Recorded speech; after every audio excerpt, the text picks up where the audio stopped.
Everyone, this is my 13th video lecture on you. So today's lecture I will tell you about the C program structure. Okay, before of this we discussed what is language, C programming language and their information, who developed it and their benefits of C programming language. Okay, so today here it is C program structure means how actually the structure of C program means what it actually contains. Okay, means before of this also I sended you one screenshot of one program, as well as also I show video how to run the program. Okay, so what is the actual structure of C program.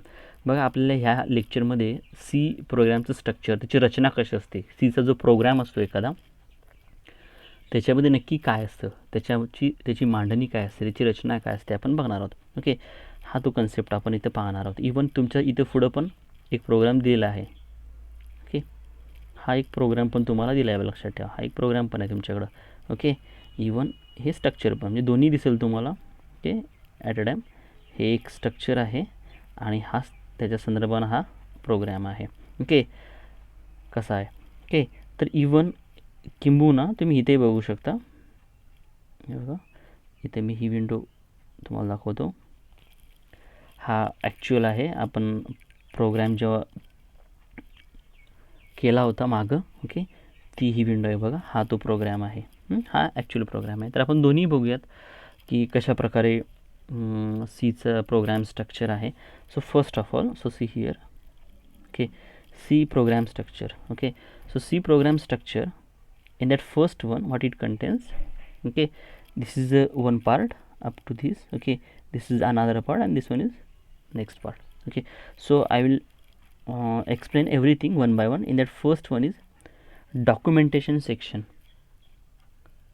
Documentation section means what is the need of documentation section, what is the role of documentation section.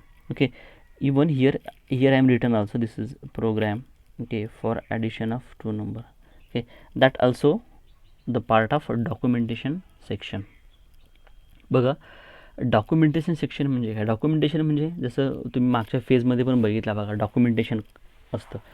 Documentation म्हणजे काय, तर हे जे काय आहे ही statement जी सांगते program for addition of two number, ही ते स्टेटमेंट दिलेली आहे, वापरलेली आहे बघा, ही मुद्दाम त्याच्या खाली रेश मारलेली आहे. तर ही गरज कायची, तर ॲक्च्युली ही स्टेटमेंट प्रोग्राम रन होताना तिचा काही परिणाम होत नाही, पण ही स्टेटमेंट आपल्याला प्रोग्रॅमरला माहिती देते. ओके, किंबहुना मी इथं ॲक्च्युलीकडे जातो. इथं बघा, हा प्रोग्राम तोच प्रोग्राम, लक्षात ठेवा, आपण जो आता मागं आलो होतो मागून त्याच्या प्रकारचा हा पण सेम प्रोग्राम आहे. ओके, याचं आउटपुट पण इथे दिसतं तुम्हाला. तर इथं पण जर तुम्ही पाहिलात, ओके, तर इथे ही एक स्टेटमेंट दिसते बघा, इथे असेल बघा, हे program. Okay, for addition of two number around 22 December असं दिले बघा. ह्यालाच म्हणायचं डॉक्युमेंटेशन सेक्शन. हे डॉक्युमेंटेशन सेक्शन म्हणजे काय बघा, तर काय आहे की समजा तुम्ही आता एखादा प्रोग्राम तुम्ही केलात, तुम्ही प्रोग्राम केला, त्यामुळे तुम्हाला माहिती असतं आता जस्ट प्रोग्राम केला की हा प्रोग्राम काय नक्की करतो. किंवा तुम्ही एखादा प्रोग्राम, आपण सारखा आतापासून हाच प्रोग्राम बघतो, याच्या अगोदर पण हाच बघितला, ॲडिशन ऑफ टू नंबरचा, दोन व्हॅल्यूंची बेरीज. ओके, त्यांची सम होते, इथं बघितला. त्यामुळे आपल्याला माहिती आहे की हा प्रोग्राम दोन नंबरची बेरीज करून देतो आपल्याला. पण असे प्रोग्राम तुम्हाला बरेच करायचे आहेत. मग समजा तुम्ही एखादा प्रोग्राम आज केलात आणि बऱ्याच दिवसानंतर 1-2 महिन्यानंतर सेम तो ओपन केलात, आणि जर समजा तिथं अशी स्टेटमेंट नाही आहे, इथे दिसते बघा program for addition of two number, अशा कुठल्याही प्रकारची स्टेटमेंट नाही आहे. ओके, बघा दाखवतो तुम्हाला, बघा ही स्टेटमेंट अशी नाही आहे, समजा अशी कुठल्याच प्रकारची स्टेटमेंट नाही आहे.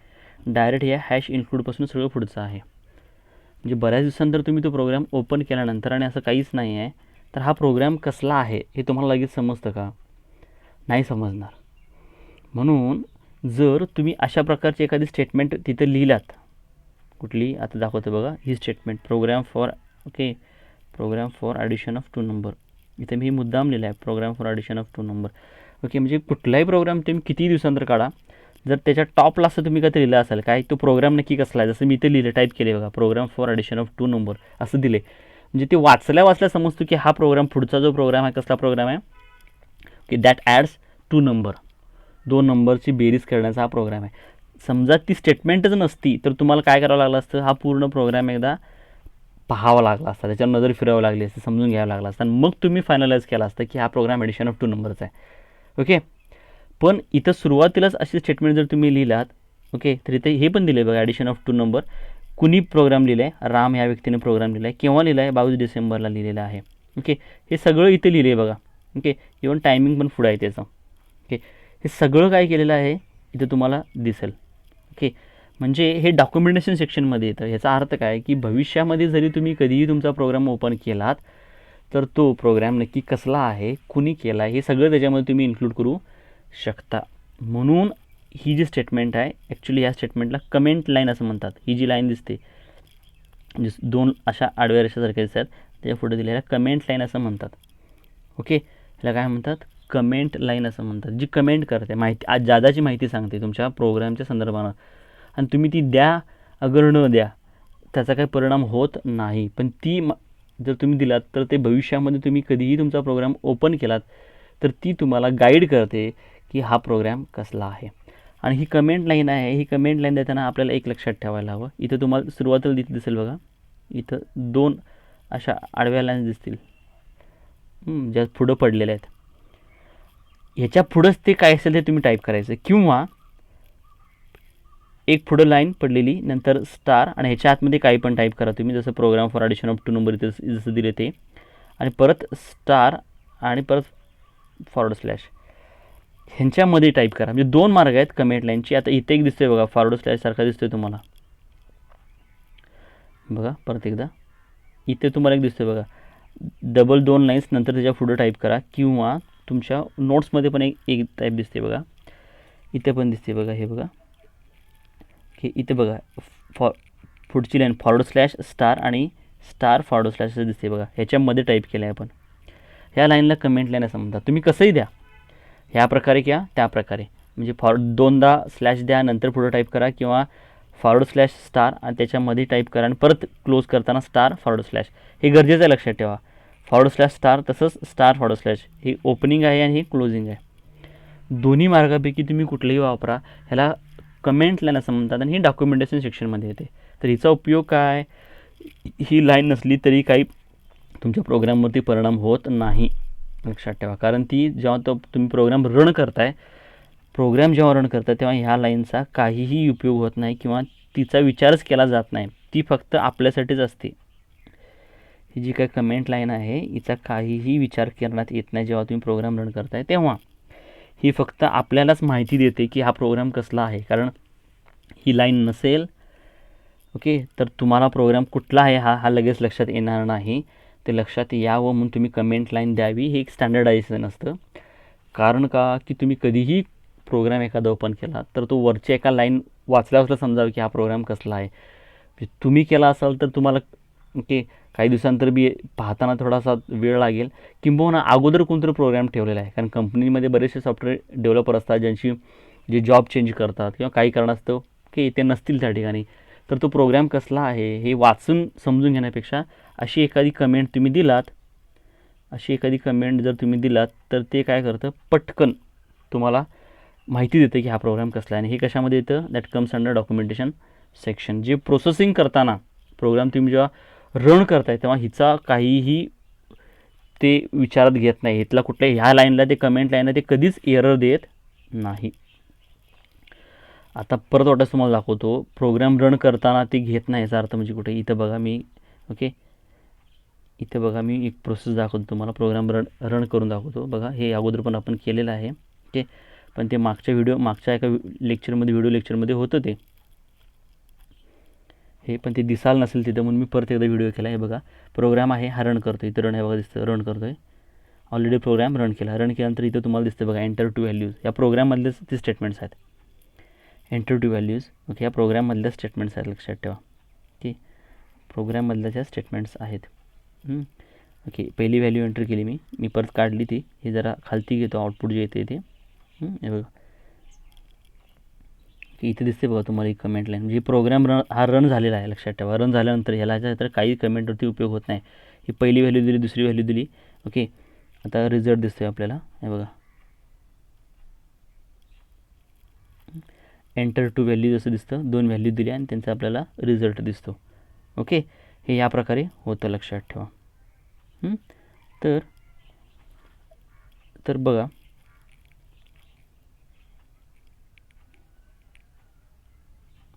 हा तो प्रोग्राम. ओके, हा बघा तो प्रोग्राम. ठीक आहे, हा प्रोग्राम आता मी रन केला. जे रन करणं तुम्हाला प्रोसेस दाखवली.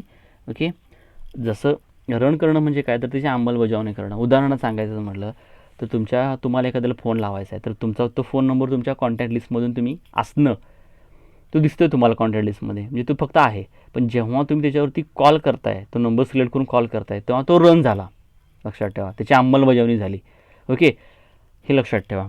तसंच हा प्रोग्राम फक्त दिसतो आणि रन झाल्यानंतर मग आउटपुट येतं, रन झाल्यानंतर आउटपुट येतं. ओके, तर आता डॉक्युमेंटेशन सेक्शन जसं तुम्हाला बोलतो आहे की या प्रोग्राममध्ये डॉक्युमेंटेशन सेक्शन हे गरजेचं का, तर हे डॉक्युमेंटेशन सेक्शन आहे, हे गरजेचं. ओके, हे डॉक्युमेंटेशन सेक्शनमध्ये हे आपल्याला माहिती देतं ते प्रोग्राम नक्की कसला काम करतो आहे, कुणी केला आहे, हे देतं, तुम्ही देऊ शकताय. पुढचा पार्ट आहे बघा, हे हॅश इनकोड stdio.h, हे लिंक सेक्शनमध्ये येतं.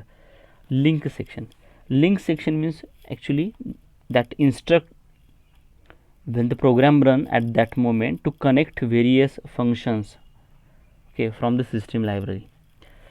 हे काय गरज आहे बघा, ही स्टेटमेंट आता काय आहे बघा, ही पुढची स्टेटमेंट बघा. आता पण ही स्टेटमेंट दिसते बघा, ही लिंक सेक्शनमध्ये येते. लिंक म्हणजे जोडणं, लिंक सेक्शनमध्ये येते. त्या लिंक सेक्शनमध्ये काय येतं बघा, लिंक म्हणजे जोडते, कुठं कशात जोडतं, तर ही इन्क्लूड करतोय. इथं 1 by 1 बघा, परत इन्क्लूड, पहिल्यांदा काय येतं, इन्क्लूड करा म्हणजे काय, समाविष्ट करतो आहे मी. इन्क्लूड हे सांगते काय, की मी समाविष्ट करतो आहे. कशामध्ये समाविष्ट करतो आहे, हा जो प्रोग्राम आहे ह्याच्यामध्ये मी समाविष्ट करतो आहे. काय समाविष्ट करतो आहे, stdio.h, ही जी फाईल आहे, ही एक फाईल आहे, लक्षात ठेवा. stdio.h, लक्षात ठेवा. std म्हणजे स्टँडर्ड, आय म्हणजे इनपुट, ओ म्हणजे आउटपुट, आणि डॉट आणि नंतर एच येते, एच म्हणजे हेडर. ही एक हेडर फाईल आहे, stdio. स्टँडर्ड इनपुट आउटपुट, ही एक हेडर फाईल आहे. हेडर म्हणजे हा जो आपला प्रोग्राम दिसतो ह्याच्या एकदम टॉपला, हेडिंगला ती फाईल असल्यामुळे हा डॉट एच त्यासाठी आहे. डॉट एच म्हणजे काय, हेडर, टॉपला एकदम हेडिंगला फाईल आहे म्हणून. आणि stdio म्हणजे स्टँडर्ड, आय म्हणजे इनपुट आणि ओ म्हणजे आउटपुट. हे चांगलं लक्षात ठेवा, कारण ही फाईल तुम्हाला पूर्ण वर्षभर तुम्हाला ह्या गोष्टी आज मी जे सांगतो हे पूर्ण वर्षभर तुम्हाला परत येणारच आहे. त्यामुळे हे चांगलं लक्षात ठेवा. std म्हणजे स्टँडर्ड, आय म्हणजे इनपुट, ओ म्हणजे आउटपुट, ही एक हेडर फाईल आहे. काय, ही stdio.h नावाची एक फाईल आहे. आणि ह्या फाईलच्या आतमध्ये कोड आहे. ही जी फाईल आहे ह्या फाईलच्या आतमध्ये जसा हा कोड दिसेल की हा जसा कोड आहे तसाच या फाईलच्या आतमध्ये, लक्षात ठेवा, या फाईलच्या आतमध्ये पण कोड आहे. आणि हा जो काय कोड आहे तो कोड सपोर्ट करतो. सपोर्ट कुणाला करतो, हे जे दिसते तुम्हाला इथं, हे printf.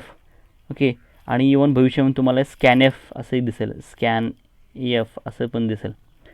ओके, किंवा इथं आहेच बघा, हे बघा इथं स्कॅनएफ आहे. ह्यांना, कारण फक्त printf आणि फक्त स्कॅनएफ लिहून बऱ्याचशा गोष्टी होत नाहीत. तर ह्या 2 स्टेटमेंटचा सुद्धा जो कोड आहे, जसा हा इथं कोड आहे बघा, हा तसा ह्या printf आणि स्कॅनएफनं जर काम करायचं म्हटलं तर ह्यांचा कोड कशामध्ये आहे, ह्यांचा कोड ह्या stdio.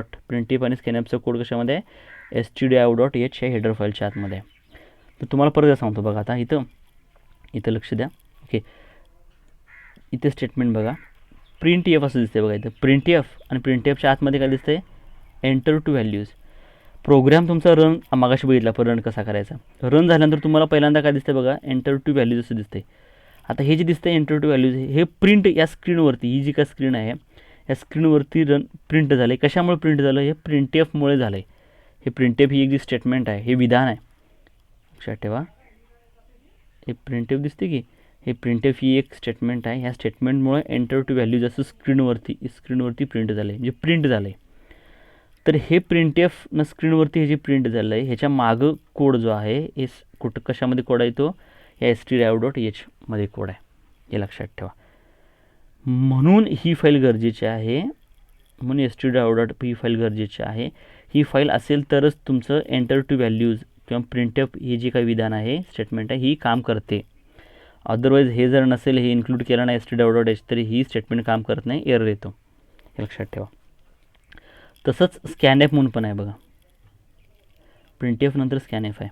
ओके, हे जे दिसतं तुम्हाला 45 आणि 67, हे जे तुम्ही देताय, इनपुट करताय, ते आतमध्ये घ्यायचं काम, म्हणजे एंटर टू व्हॅल्यूज असं दिसतं, हे प्रिंट केलं प्रिंटएफनं, प्रिंट करणं, प्रिंट एफचं काम काय, प्रिंट करणं, हे प्रिंट केलं, एंटर टू व्हॅल्यूज प्रिंट केलं. 45 67 हे इनपुट कोण घेतं, मग आतमध्ये घ्यायचं जे काम आहे ते कोण करतं, स्कॅनएफ हा फंक्शन ते तपासतं आणि घेतं, आतमध्ये तपासतं आणि घेतं, लक्षात ठेवा. मग हे काम कोण करतं, तर स्कॅनएफ करतो, स्कॅनएफ हा फंक्शन करतो. तर ह्याचासुद्धा कोड कशामध्ये आहे, std.h मध्ये आहे, लक्षात ठेवा. म्हणजे प्रिंटएफ आणि स्कॅनएफ या दोन्हींचा कोड कशामध्ये आहे, std स्टँडर्ड इनपुट म्हणजे हे जे आतमध्ये घ्यायचं काम करतं, स्कॅनएफ करतं. तर ह्याचा कोड स्टँडर्ड इनपुट आउटपुट म्हणजे स्कॅनएफ जे आहे स्टँडर्ड आहे, ते लक्षात ठेवा. प्रिंटएफ स्कॅनएफ हे सगळीकडे मान्यता आहेत ना. ओके, ते एक स्टँडर्ड आहे, ग्लोबलाइज आहे. तर हे प्रिंटएफ आउटपुटसाठी काम करतं आणि स्कॅनएफ इनपुटसाठी, म्हणजे जे तुम्ही जे देताय इथे 45 जे दिलं आहे, हे घ्यायचं काम युजरनं जे दिलं आहे, कारण त्यांची बेरीज करायला पाहिजेत, म्हणून ते अगोदर घ्यायला पाहिजेत, तर हे तो घ्यायचं काम हे स्कॅनअप करतं, लक्षात ठेवा. ओके, आता पुढं बघा, जिथं आलो तो मगाशी, तर इथं बघायचं. ओके, std.h झालेलं आहे, हे इन्क्लूड करतो आहे, म्हणजे मी हे समाविष्ट करतो आहे. काय समाविष्ट करतो आहे, std.h ही फाईल समाविष्ट करतो आहे. का समाविष्ट करतो, कारण त्या फाईलमुळेच प्रिंटएफ आणि स्कॅनएफ काम करतात. त्यातलं प्रिंटएफ हे आउटपुटला दाखवतो तुम्हाला, आणि स्कॅनएफ जे तुम्ही कीबोर्डचा उपयोग करून जे देत आहे ते घ्यायचं काम करतं, इनपुट घ्यायचं काम करतं. ओके, आता पुढं बघूयात आपण. आता पुढं मेन, इथे दिसतं बघा तुम्हाला मेन. ओके, तर हे जे काय मेन आहे, ओके, तर मेन, ओके, ही सुद्धा एक बघा, आपण मागच्या फेजेस बघितल्या, त्या फेजेसमध्ये मेन ही एक प्रोसिजर आहे, ही एक काय पद्धत आहे. ओके, तर हा जो मेन आहे, मेन हे काय सांगतं, मेन मुद्दामच नाव दिलं त्यांनी, मेन म्हणजे ते मुख्य आहे. तर प्रोग्राममध्ये हे मेन जे आहे हे खूप महत्त्वाचं आहे, कारण तुमचा प्रोग्राम जो रन होतो, तो रन होताना मेनपासूनच सगळं सुरू करतो. तर मेन हे ह्याच्यापुढं तुम्हाला कुठल्याही भविष्यामध्ये प्रोग्राम जो येईल, त्या प्रोग्राममध्ये तुमच्या C++च्या तुम्हाला मेन हे असणारच आहे. मेन लक्षात ठेवा. तर मेन हा एक प्रोसिजर किंवा मेन ही एक फंक्शन आहे म्हणता येईल. तो एक फंक्शन आहे जो काम करतो. फंक्शन म्हणजे आपलं काम करणारा, दिलेलं काम करणारा. तर असा मेन आहे. तर मेन, ओके, नंतर राऊंड ब्रॅकेट्स आहेत आणि त्याच्यानंतर ओपनिंग कर्ली ब्रॅकेट आणि क्लोजिंग कर्ली ब्रॅकेट. हे बघा, हे राऊंड ब्रॅकेट्स, हे कर्ली ब्रॅकेट्स, हे कर्ली ब्रॅकेट्स लक्षात ठेवा. तर बघा इथं, ओके, मेन नंतर इथं ब्रॅकेट्स, ओपनिंग क्लोजिंग ब्रॅकेट, नंतर ओपनिंग कर्ली ब्रॅकेट आणि क्लोजिंग कर्ली ब्रॅकेट. तर मेन सुरू कुठं होतो, ह्या ओपनिंग कर्ली ब्रॅकेट नंतर मेन सुरू होतो. आता आपला प्रोग्राम कसला आहे, ॲडिशन ऑफ 2 नंबरचा. म्हणून मी काय केलेत, हे ए आणि बी 2 व्हेरिएबल घेतलेत. काय, ए आणि बी 2 व्हेरिएबल घेतलेत. आणि ए आणि बी हे कशासाठी घेतलेत, 2 व्हॅल्यूज, ज्या 25 आणि 67 दिसते बघा, ही 25 व्हॅल्यू ह्या एसाठी म्हणून पहिल्या व्हेरिएबलला व्हॅल्यू, 67 ही बीसाठी, आणि ह्या दोघांची बेरीज एकत्र कोणाला द्यावी म्हणून हे सम हे तिसरे व्हेरिएबल घेतले. आता मी हे जे देतो आहे 45 आणि 67 दिल्यात, ह्या व्हॅल्यू हे इंटिजर आहेत, पूर्णांक व्हॅल्यू आहेत. म्हणून ह्या ए आणि बी जी व्हेरिएबल्स आहेत, हे व्हेरिएबल्स कुठल्या प्रकारच्या व्हॅल्यू स्टोअर करणार आहेत, तर ती व्हॅल्यू कुठल्या स्टोअर करणार आहेत, इंटिजर. म्हणून त्याच्या अगोदर मी काय दिलं आहे, INT असं दिलं आहे. बघा, मी परत सांगतो, ए बी आणि सम ही 3 व्हेरिएबल घेतलेत. ए बी यासाठी की 2 व्हॅल्यूज घेतो आहे म्हणून ए बी, ह्या दोघांची बेरीज करतो आहे ती असाइन करण्यासाठी सम. आणि ह्यांना ज्या ए आणि बी ह्या व्हेरिएबलला ज्या व्हॅल्यू देणार आहे मी, कुठल्या प्रकारच्या व्हॅल्यू मी त्यांना देणार आहे, INT इथे दिसतं बघा, INTचा अर्थ इंटिजर, पूर्णांक व्हॅल्यू देणार आहे, पॉईंटमध्ये देणार नाही. म्हणजे 10.5 असं मी देऊ शकत नाही. का, तर ए बी कुठल्या प्रकारच्या व्हॅल्यू घेत आहेत, ए बी फक्त इंटिजर प्रकारच्या व्हॅल्यू घेत आहेत. तुम्हाला जर ए बी पॉईंटमधला व्हॅल्यू घ्यायची असेल तर त्यासाठी इथं तुम्ही बदलायचं असतं. INTच्या ठिकाणी ते फ्लोट म्हणून येतं. काय इथं फ्लोट असं येतं, लक्षात ठेवा. ओके, इथं ते भविष्यात बघूयात आपण. तर सध्या समजून घ्या, ए बी सम ही 3 व्हेरिएबल आहेत. ओके, INT हे सांगतं की हे ए बी आणि सम कुठल्या प्रकारची व्हॅल्यू स्टोअर करणार आहे, ह्याला डेटा टाईप असं म्हणतात. INTला काय म्हणतात, डेटा टाईप. म्हणजे ए बी सम हा जो डेटा स्टोअर करणार आहे त्या डेटाचा प्रकार कोणता, टाईप कुठली, तर ते इंटिजर स्टोअर करणार आहे. ते पॉईंटमधल्या पण व्हॅल्यू स्टोअर करणार नाहीत आणि टेक्स्ट पण स्टोअर करणार नाहीत. पुढं आता पुढचा पॉईंट प्रिंटएफ. प्रिंटएफ हे स्क्रीनवरती प्रिंट करण्याचं काम. हे मगाशीच बोललो तुम्हाला. तर स्क्रीनवरती प्रिंट करण्याचं काम एंटर टू व्हॅल्यूज. ओके, वाटल्यास मी परत एकदा प्रोग्राम रन करून दाखवतो तुम्हाला. बघा मगाशी जी प्रोसिजर बदली आहे बघा, लक्ष द्या इथं. बघा बघा रन करतोय. बघा हा प्रोग्राम आहे, रन करतोय. कर्सर दिसत असेल तुम्हाला. बघा कर्सर रनवरती गेला, बटनवरती रनवरती आता मी क्लिक करतोय, अंमलबजावणी झाली त्याची. एंटर टू व्हॅल्यूज झाले. बघा फक्त एंटर टू व्हॅल्यूज एवढंच दिसते. बघा हे कुणामुळे दिसतंय, प्रिंटएफमुळे दिसतंय. कुणामुळे दिसतंय ते प्रिंटएफमुळे दिसते, हे लक्षात ठेवा. Enter two values. आता जे 67 मी काढलं बघा परत एकदा, एंटर टू व्हॅल्यूज दिसते बघा, हे प्रिंटएफमुळे फक्त दिसतं. आता ज्या व्हॅल्यू देतोय बघा 67 आणि 56, 567 आणि 765, हे स्कॅनएफमुळे घेता येते, आतमध्ये घेतले येतं ना. आणि रिझल्ट दिसतोय बघा परत, तो रिझल्ट परत प्रिंटएफमुळे दिसते. ओके, ही प्रोसेस आहे, लक्षात ठेवा. रन झाल्यानंतर ही प्रोसेस आहे. प्रोग्राम रन झाल्यानंतरची पुढची ही प्रोसेस आहे, लक्षात ठेवा. ही प्रोग्रामची रनिंग प्रोसेस आहे पूर्ण. ओके, तर बघा. ओके, इथं मुद्दा मी रन तुम्हाला करून दाखवला. ओके, आता बघा अनेकदा. ओके, काय स्थिती आहे ती. ओके, हे प्रिंटएफ, इथं प्रिंटएफ आहे. प्रिंटएफ एंटर टू व्हॅल्यूज इथे दिसतं बघा, एंटर टू व्हॅल्यूज. हे कुणी प्रिंट केलं, प्रिंटएफच्यामुळं. ओके, एंटर टू व्हॅल्यूज असं प्रिंट झालं. हे /n आणि /t दिसत आहेत, हे नंतर सांगेन तुम्हाला मी काय ते. सध्या काहीच गोष्टी तुम्हाला मी सांगण्याचा प्रयत्न करतोय. जेवढं लक्षात येतं तेवढं लक्षात ठेवा. जर काही समजलं नाही, अवघड वाटत असेल तर मी परत आणि एक्सप्लेन करणार आहे.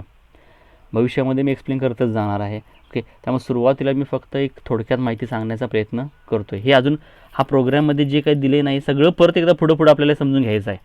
ओके, सध्या मी फक्त पूर्ण प्रोग्राम सांगण्याचा प्रयत्न करतोय. जेवढं लक्षात येईल, जेवढं समजेल तेवढं समजून घ्या. नाही आलं तरी हळूहळू नंतर समजणार आहे, ते मी पूर्ण एक्सप्लेन करणार आहे सगळं.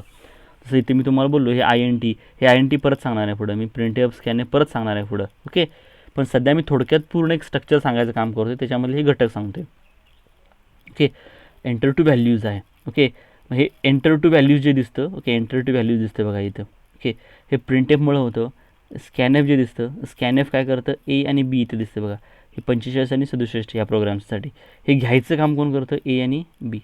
आता A आणि Bला व्हॅल्यू मिळाली, म्हणजे A आणि Bला हे जे दिलं आहे 25 आणि 67, हे स्कॅनएफ स्टेटमेंट जे आहे बघा, हे जे स्कॅनएफ आहे काय करतं, तुम्ही 25 आणि 67 दिला, हे A आणि Bला लागू करतं. आणि नंतर सम इज इक्वल टू, आता A किती इथे तुम्ही दिला आहे 45, ते Aला लागू केलं कोणी, स्कॅनएफनं.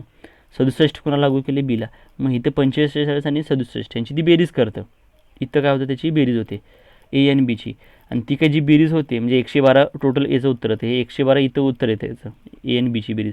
आणि ते समला व्हॅल्यू असाइन करतं किती, 112 हे समला व्हॅल्यू असाइन करतं. ओके, म्हणजे जी बेरीज नंतर जे उत्तर येतं, A आणि Bला जे उत्तर येतं 25 आणि 112, हे 112 जे आलं, हे 112 कोणाला असाइन होतं, समला. आणि प्रिंटएफ परत काय करतं, हे समची व्हॅल्यू काय करतं, इथे दिसतं बघा 112. आणि हे रिझल्ट हा दिसतो बघा, प्रिंटएफचं काम प्रिंट करण्याचं. म्हणून तो रिझल्ट इथं प्रिंट केला, रिझल्ट असं लिहिलं. आणि समची व्हॅल्यू 112 त्याने काय केली, तिथं प्रिंट केली. अशा प्रकारे हा प्रोग्राम आहे. तर मी तुम्हाला आता ॲक्च्युली काय सांगालो आहे, स्ट्रक्चर सांगण्याचा प्रयत्न करतो आहे मी. हे बघा इथं स्ट्रक्चर सांगण्याचा प्रयत्न करतो आहे मी. ओके, स्ट्रक्चर सांगण्याचा प्रयत्न करतो. तर त्यातलं तुम्हाला मी डॉक्युमेंटेशन सेक्शन पहिला बोललो बघा. म्हणजे हे जे आहे हे डॉक्युमेंटेशन सेक्शनमध्ये येतं. हे जे येतं हे डॉक्युमेंटेशन सेक्शनमध्ये हा पार्ट. हे जे येतं हे लिंक सेक्शनमध्ये येतं. कशामध्ये येतं, लिंक सेक्शन. लिंक सेक्शन मी तुम्हाला काय, जोडण्यासाठी काम. लिंक म्हणजे जोडणं. ते जोडतं कुणाशी जोडतं, हे प्रिंटएफ आणि स्कॅनएफ आहे, हे दोन्हीही ह्या फाईलशी जोडण्यात येतं.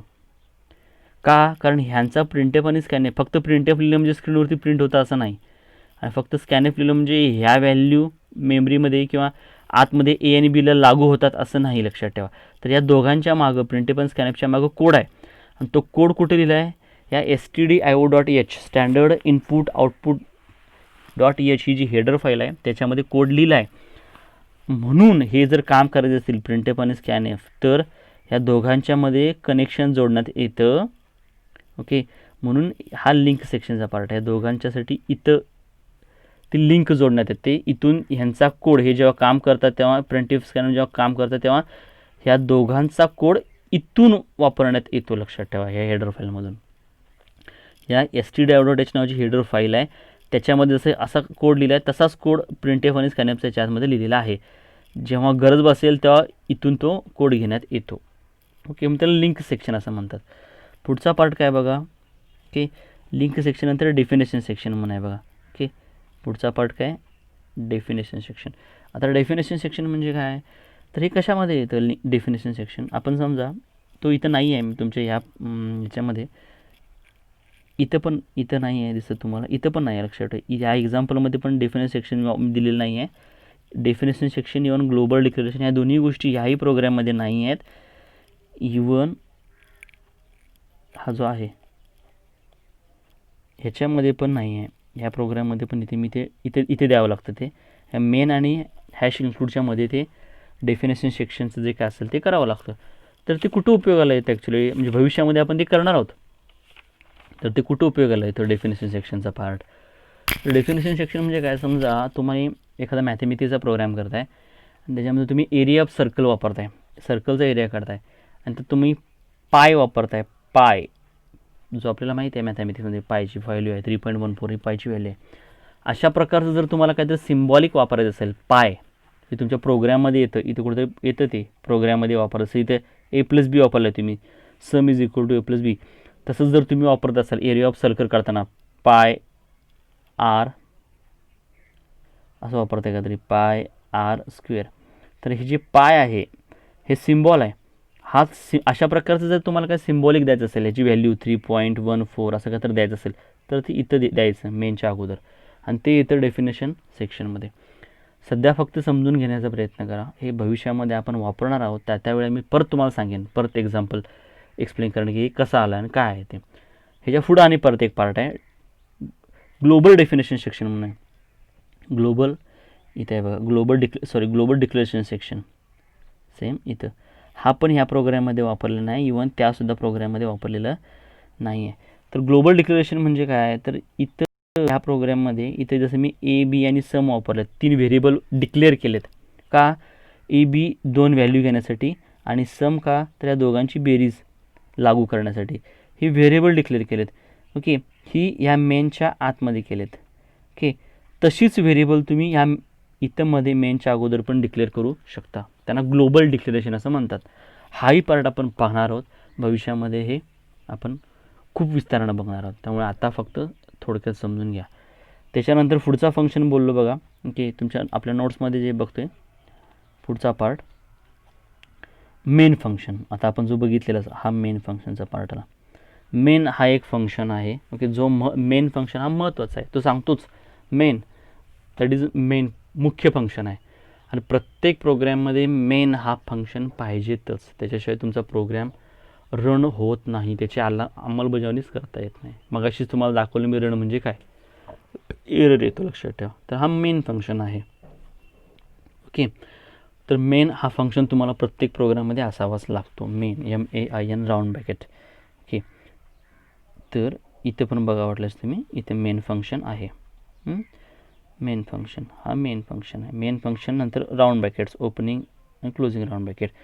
मेन फंक्शनची बॉडी, मेन फंक्शन कुठं स्टार्ट होतो, ओपनिंग कर्ली ब्रॅकेटला, आणि संपतो कुठं, क्लोजिंग कर्ली ब्रॅकेटला संपतं. आता त्याच्या पुढं मेनच्या आतमध्ये काय काय असतं, डिक्लेरेशन असतं बघा. डिक्लेरेशन म्हणजे हे जे दिसतं हे डिक्लेरेशन आहे, ह्याला डिक्लेरेशन असं म्हणतात. INT A, B, सम हे डिक्लेअर करतो आहे मी. डिक्लेअर म्हणजे सांगतो आहे काय, की मी काय काय घेणार आहे प्रोग्राममध्ये.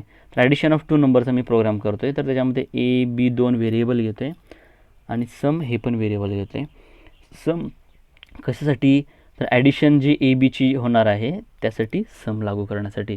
आणि AB कशासाठी, 2 व्हॅल्यू घेणार आहे, त्यातली पहिली व्हॅल्यू Aला लागू होणार आहे, दुसरी व्हॅल्यू Bला. ह्याला डिक्लेरेशन सेक्शन येतं बघा. ह्याला काय म्हणायचं, डिक्लेरेशन सेक्शन. ओके, त्याच्यानंतर जो का पुढचा पार्ट आहे, okay, execution section. Okay, declaration सेक्शननंतर इथे हा डिक्लेरेशन झाला. आता एक्झिक्युशन. ओके, एक्झिक्युशन सेक्शनमध्ये काय येतं, हा पुढचा पार्ट जो येतो हा एक्झिक्युशन सेक्शनमध्ये येतो. म्हणजे प्रिंटअप आपल्या स्क्रीनला दिसतं इथं. ओके, एंटर टू व्हॅल्यूज असं दिसतं बघा, एंटर टू व्हॅल्यूज. स्कॅनएफ म्हणजे आपण 45 आणि 67 देतो, ह्यासाठी स्कॅनएफ जबाबदार आहे. ती देण्यासाठी स्कॅनएफ जबाबदार आहे. ते घेतं 65 घेतं आणि ए आणि बीला ते लागू करतं. तसंच पुढं काय होतं, सम ए आणि बीची बेरीज, ए आणि बीची बेरीज येते होते. ए आणि बी किती, 25 अधिक 67 ही बेरीज होते आणि ती कुणाला परत लागू होते, सम. परत प्रिंट करतं काय, रिझल्ट असं दिसतं बघा इथं, हे इथं प्रिंट झालं आहे. आणि समची काय व्हॅल्यू किती आहे, 112. ओके, ही व्हॅल्यू ते काय करतं, प्रिंट करतं, लक्षात ठेवा. ओके, ह्या प्रकारे हे काम होतं. म्हणजे आपण जे पाहतोय आता, तर इथं काय काय, ओके, तर इथं आपण बघितलं बघा. ओके, पहिलं ही कमेंट लाईन आहे, ही डॉक्युमेंटेशन सेक्शनमध्ये येते, ही लिंक सेक्शनमध्ये येते. मेन हा एक फंक्शन आहे, हे डिक्लेरेशन सेक्शनमध्ये आलं, हे एक्झिक्युशन सेक्शनमध्ये आलं. ओके, आता क्लोजिंग कर्ली ब्रॅकेट नंतर मेनचा एंड होतो, लक्षात ठेवा. मेन इथं स्टार्ट झालं, ओपनिंग कर्ली ब्रॅकेट आणि क्लोजिंग कर्ली ब्रॅकेटला एंड झालं. त्याच्या खाली पण बघा तुमच्या नोट्समध्ये दिले, इथे दिले बघा. ओके, इथे दिले. ओके, इथे दिले बघा, इथं म्हणजे मेन एंड झाल्यानंतर सुद्धा तुम्ही सब प्रोग्राम सेक्शन, फंक्शन 1, फंक्शन 2, जसा मेन नावाचा एक फंक्शन आहे तसे इतरसुद्धा फंक्शन याच्या पुढे असू शकतात, जे आपण तिथं मांडू शकतो. तर हा जो पार्ट आहे हा ॲक्च्युली तुमच्या पुढच्या सेमिस्टरला आहे, म्हणजे 2 नंबरच्या सेकंड सेमिस्टरला आहे. ओके, आत्तापर्यंत जेवढं आपण बघितलं म्हणजे हे सुद्धा आपण करायचं आहे. म्हणजे अशी जशी मेन आहे जसं आहे तसं तुम्ही बरेचसे फंक्शन याच्या खाली, मेनच्या खाली बरेचसे तुम्ही काय करू शकता, देऊ शकता. जसं इथं बघा, जसं मेन इथे संपला आहे, जसं मेन इथे सुरू झाला आहे ओपनिंग कर्ली ब्रॅकेट क्लोजिंगला, तसं परत ह्याच्या खाली पण तुम्ही अशाच मेनसारखे आणि सुद्धा फंक्शन किंवा इतर कोड लिहू शकता. ओके, तो सेकंड सेमिस्टरमध्ये आहे ते. ओके, ते आपण नंतर बघूयात. फक्त एवढंच लक्षात ठेवा की आपण त्याच्या खाली असे फंक्शन लिहू शकतो. महत्त्वाचा पार्ट आपण सध्या याच्यावरतीच फोकस करायचा आहे. काय मेन असणार आहे, ज्याच्यामध्ये आपल्याला खास करून व्हेरिएबल हे असं INT, सम दिसणार आहेत, प्रिंटएफ, स्कॅनएफ दिसणार आहे, लक्षात ठेवा. ओके, तर अपेक्षा बाळगतो की तुम्हाला हे समजलं असेल. ओके, पुढचा एक परत पुढच्या व्हिडिओमध्ये थोडंसं वाटत मी परत चर्चा करेन आणि मग पुढं जाईन.